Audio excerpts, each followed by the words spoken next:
अस्सलाम वालेकुम स्टूडेंट्स। आज के अपने इस लेक्चर में हम डिस्कस करने जा रहे हैं कि डिफरेंट इकोनॉमिस्ट का क्या ख्याल था रोल ऑफ मनी के बारे में। ठीक है, हमने ये पढ़ रखा है कि हम इकोनमी की जो इकोनॉमिक्स की जो हिस्ट्री है उसको डिफरेंट एरास में डिवाइड करते हैं। लाइक एक हमने क्लासिकल कहा, फिर न्यू क्लासिकल कहा और फिर मॉडर्न एरा कहा, जिसमें तीन हिस्सों में हमने इकोनॉमिक्स की हिस्ट्री को डिवाइड कर रखा है कि तीन व्यूज आए थे इकोनॉमिक्स के बारे में डिफरेंट इकोनॉमिस्ट से। ठीक है, और इन तीन व्यूज को डिफरेंट एरास में हमने कैटेगराइज कर रखा है। अच्छा, अब जब बात आती है रोल ऑफ मनी की, कि पैसे का क्या किरदार है, इसका क्या रोल है, तो इकोनॉमिस्ट के जो व्यूज है ना उनको भी हम तीन कैटेगरीज में डिवाइड करेंगे।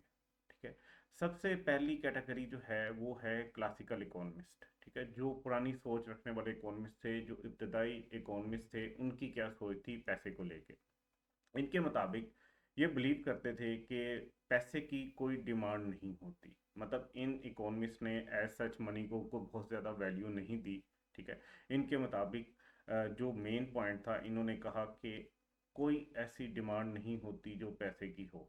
ठीक है, नो डिमांड फॉर मनी।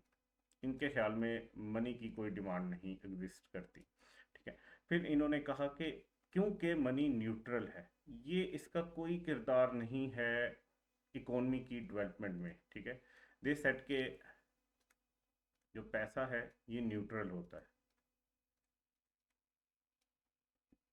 अच्छा, फिर इन्होंने कहा कि money is use to balance out the forces of demand and supply in the market. ठीक है, और ये बेसिकली जो पैसा है ये क्या करता है, सिर्फ एक काम कर रहा होता है कि ये डिमांड एंड सप्लाई को बैलेंस कर रहा होता है। ठीक है,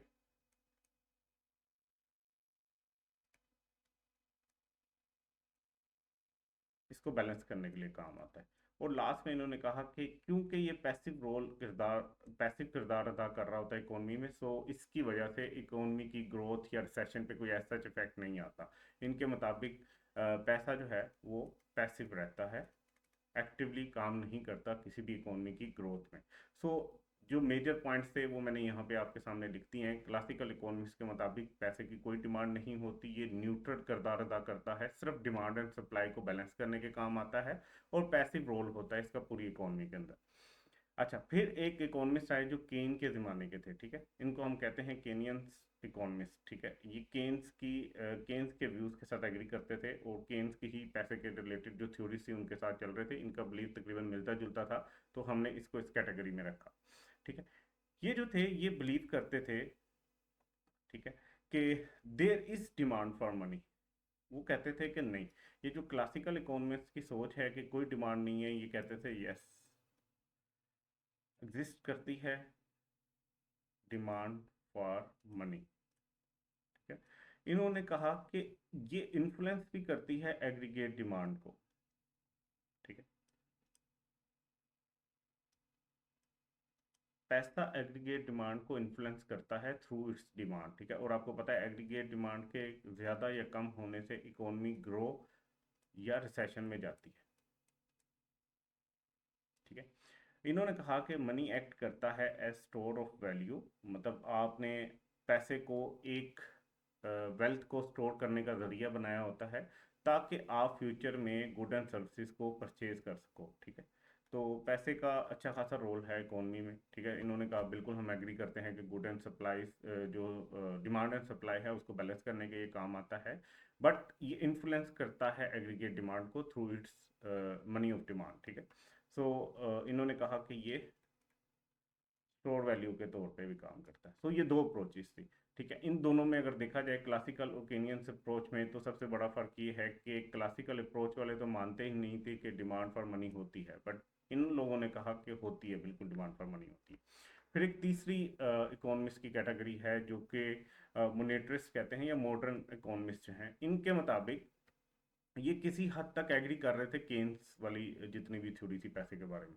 ठीक है, ये बिलीव करते थे कि एग्रीगेट एक्सपेंडिचर जो होता है, ठीक है, किसी भी इकोनॉमी का, ये इन्फ्लुएंस हो रहा होता है मार्केट रेट ऑफ इंटरेस्ट से। ठीक है, इनका ज़्यादा फोकस मनी डिमांड से हट के कहाँ चला गया, रेट ऑफ इंटरेस्ट की तरफ। इन्होंने कहा कि एग्रीगेट डिमांड या एग्रीगेट एक्सपेंडिचर जो है, ये क्या होता है, ये इन्फ्लुएंस होता है मार्केट रेट ऑफ इंटरेस्ट से, ठीक है।